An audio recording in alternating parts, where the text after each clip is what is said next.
Hello and welcome back to Up the Villa podcast. If you're new to our channel, subscribe, drop this video a like and get involved in the comment sections like you always do. Goes off like a fan forum. You're all legends. Thank you very much.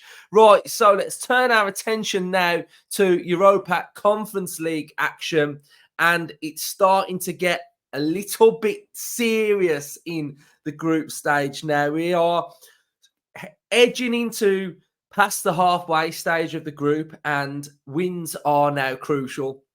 And with the group shaping up like it is, we've got two massive home games now where we really wanted to come in on the end of two wins, which would put us in great shape going into the last game, all in our own hands, top the group, job done.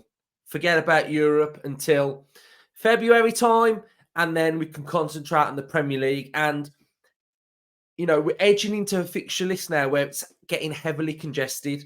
So this is the worst part for our squad. This is the worst part of, you know, the shape up of fixtures. After December, if we get through, then it's sort of like a couple of games in Feb, get through, couple of games in March, whatever, and then it works out like that. So if we can manage this period really well, we're going to be in great shape. So we're going to have a look at the group. We're going to have a look at all the groups, see who's doing what.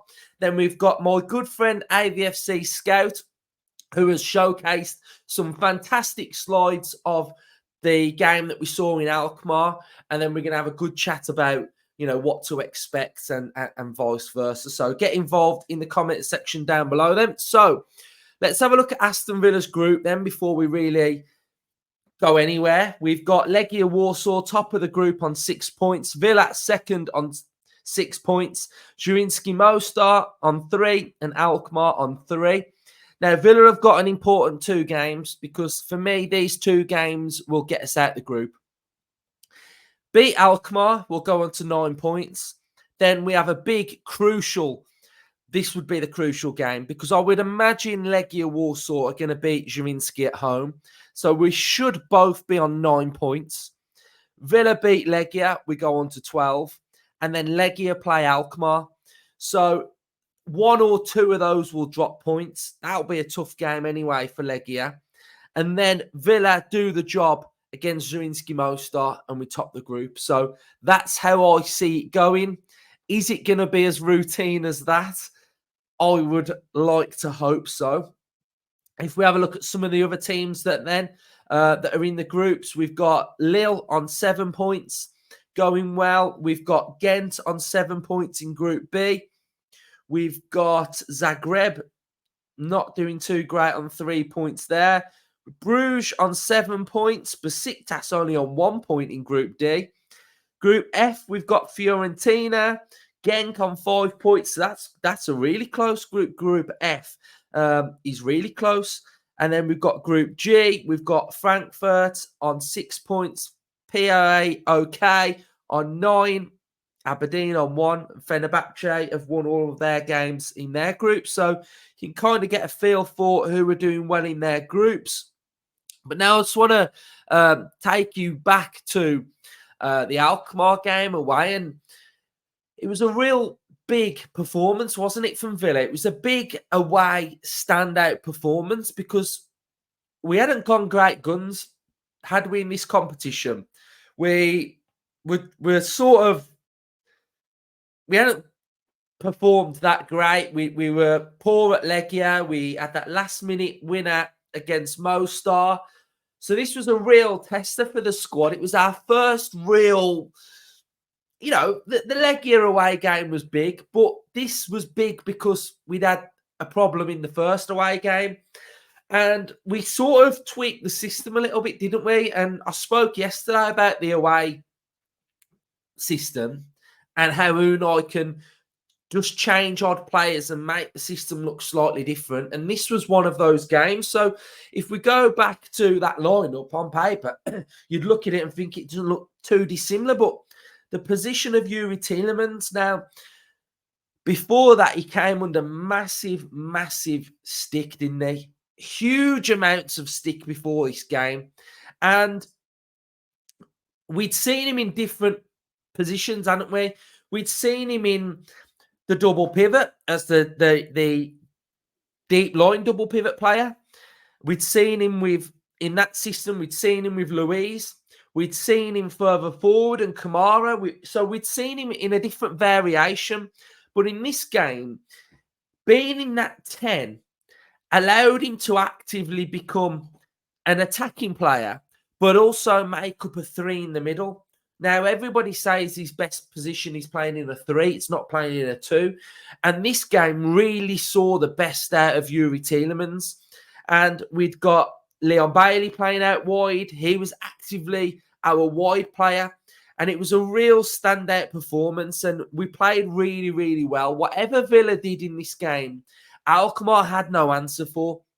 If we wanted to chill and wait for Alkmaar to press, then we would play out from the back. If they pressed highly, then we would go long. So there was really different variations in this game, and I really enjoyed watching us. It showed how fluid we were. It showed how much freedom we'd got. It showed how mature we were. And it was a real big performance from Aston Villa, and I really, really enjoyed it. We made changes. Carlos, Longley, they both played really well. And it was just such an enjoyable game to watch from an Aston Villa point of view. And one little point that I would like to make is that before that game, Yuri Tielemans was under massive, massive pressure. He was under massive, massive stick from the fan base. And one game and he played really well. So the same can be said for any single player in an Aston Villa side. If they are under pressure or they are getting stick, one game can change everything. So I'm looking at a player like Zaniolo. Patience. Patience is required, right? I can't reiterate how much patience is needed on certain players. And this writing of players off after 6 or 7 games, just patience with them. Adaptation periods are needed.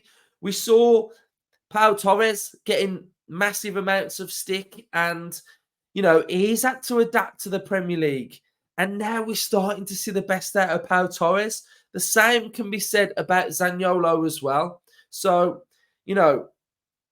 patience, patience, patience. Right, so let's get in there then, and let's have a little look at AVFC Scouts and the data that he's provided us for this game then. So they're currently third. They're sort of level on 26 points with Feyenoord's goal difference that is affecting them as well. So that's why they'll be in third place. We have got their predicted lineup 4-2-3-1. Lido is expected to return to the starting lineup after suspension. Since losing to Villa, AZ have been in poor form. They were losing 2-1 at home to NEC before the match was abandoned in stoppage time. Pavlidis scored a goal, although the outcome hasn't been officially determined. I've listed as an L in the recent form table. On the weekend, AZ put in a disappointing performance, drawing 1-1 with EXC. 23 Lado scored the goal for AZ. Reading through the comments on AZ's Twitter feed, quite a few fans want the manager out. So there's a lot of discontent now within the fan base. And this is going to be a difficult game for Alkmaar, because in the return leg, the vibe of the team, they tried a lot of things and it didn't work. They had no answers for Aston Villa. So coming to Villa Park, it's going to be a difficult game. And I imagine it's going to be a very reserved performance from Alkmaar, because they know Aston Villa's threats.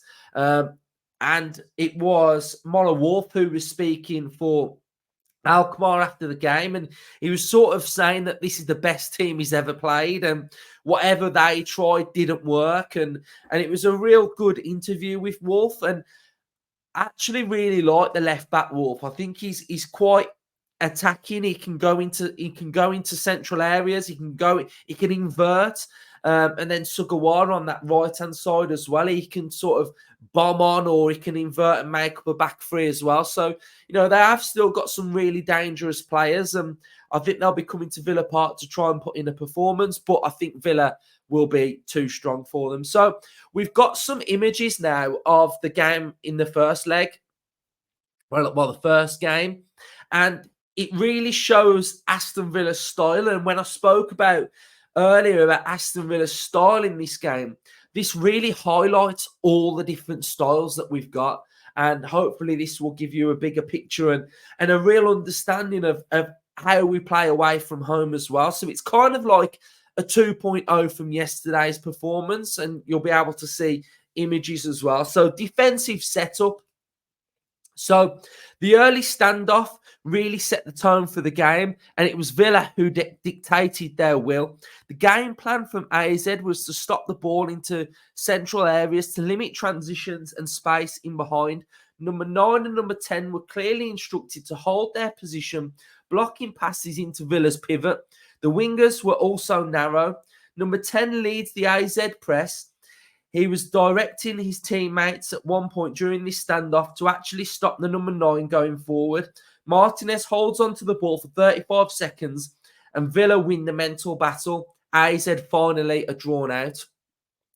So this was that period where Villa were just chilling on the ball. Martinez trapped the ball, was waiting. And this is the beauty of us away from home with a 0-0. Now, when it was 0-0, the home team have to be the aggressor. And we've seen this so many times under Unai Emery that we'll wait. You could hear it in that game. The crowd were urging them to go forward. Eventually, they go forward. We pop it off and we're away. We revert back to Forest. We can't do this. Because if we are losing, we can't do this tactic. Because why are the opposition going to engage if they've got something to defend? So control away from home is so important to Aston Villa. And that highlights it perfectly. As expected, AZ defensively fell into their 2 banks of 4. Their line was a few yards deeper than usual. They were concerned about leaving space behind. So again, the threat of Villa in behind, whether it's Watkins, whether it's Bailey, offer that threat in behind with our pace. So you can see problems starting to occur for Alkmaar. But then this was a game in the league for Alkmaar, and you can see the different variations on how they set up against the team in the league to how they set up against Aston Villa. Defensively, AZ will fall back into 2 banks of 4. They can be quite compact, allowing space out wide. In this example, they don't pressure the ball, allowing time and space to pick out a diagonal ball to the wide man. But here's the comparison. So look where they are defending this ball. Now, when they are defending the ball against Aston Villa, you can see how deep they are. They're sort of on the edge of the D, aren't they? They're on the edge of the D of the 18-yard box, where in the league, they are 5, 6, 7 yards in front of where they were against Villa. So that sort of drop-off allows Villa to have that little bit more control and push them back. Now, their offensive setup when building from the back, AZ were dropping the 8 the central midfielder between the centre-backs. So you can see centre-backs have been split and number 8 is actively dropping into that zone. They did this to give them an extra man in the initial build-up phase versus Villa's front 2. Number 2, the right back, stepped inside in midfield as he likes to do. Number 18, the left back off screen, was very attacking. So Wolf, very attacking. Sugawara coming inside and sort of making that little bit more of a central midfielder slash sort of inside centre back as well. So you can see that in this position here. So number 2 has stepped inside kind of to make part of a midfield. Then we have got here now the long balls, 18. The left back was positioned high, which gave 16, the left central midfielder, space to drift into wide areas behind him. AZ were looking to play the ball over the top from this area all game. Villa's defence did very good job at holding the high line with Martinez sweeping behind. AZ were caught offside 8 times. In the second half, the defensive setup, Villa's 2-goal lead meant AZ had to change their game plan and press higher than they initially wanted to. This opened up the space in behind for Villa to run into. In this example, a superb long ball pass from Longley bypasses the AZ pass and leads to a Watkins goal. Second half build-up. In the second half, for the most part, the number 8 stopped dropping into centre-backs during the build-up. Instead, their left-back and right-back formed a back three. The left-centre midfielder, Mijnans, was replaced by Dantas, who formed the midfield two with Classy. Centre-back, Pentarara, was replaced by Martins Indy. And then the AZ goal, AZ were looking for the ball over the top all game, and it eventually came off for their consolation goal. So you can see that one time they were able to break our line and score the goal that they did. So some really interesting stuff there, breakdown of what we saw from the last game. Potentially, they may be sitting a little bit deeper in this game. And yeah, I mean, in that game, we played them offside numerous amounts of times against Nottingham Forest. We played them numerous amounts of times. So the high line is working pretty well this season, to be fair. And it's going to be an interesting game. If I had to gauge what I expect the game to go like, I think Villa will control majority amounts of possession. I think it will be a reserved performance from Alkmaar. I think they are really struggling at the minute, and I think with what's going on with their manager and their performances and their form, they're not coming to Villa Park confident at all. And you know, if I have to sort of talk about an early predicted lineup, I expect to see Longley, expect to see Carlos, expect to see Bailey. We're not sure what's going on with Duran. Apparently, it's a toe injury. I'm not too sure, but you know, from what we've been told, it's a toe injury. So it's an important game for Villa. It's an important game to get back on track. And we will see changes like we saw against them in the game that we just saw against Alkmaar. So hopefully Tielemans is going to play. So, yeah, we're still in a good place. You know, if I had to have a final word on sort of the weekend as well and etc., I don't think it was that bad of a performance. I think the performance was okay, but it was the goals, wasn't it? It was the sloppy goals, and I imagine Unai is going to be working on that meticulous all week now, trying to get it right. Big 2 games coming up this week. We've got Fulham as well, which is going to be absolutely huge. We're still in a good place in the league. But again, it highlights that we are far from the finished article. We've still got plenty of work to do.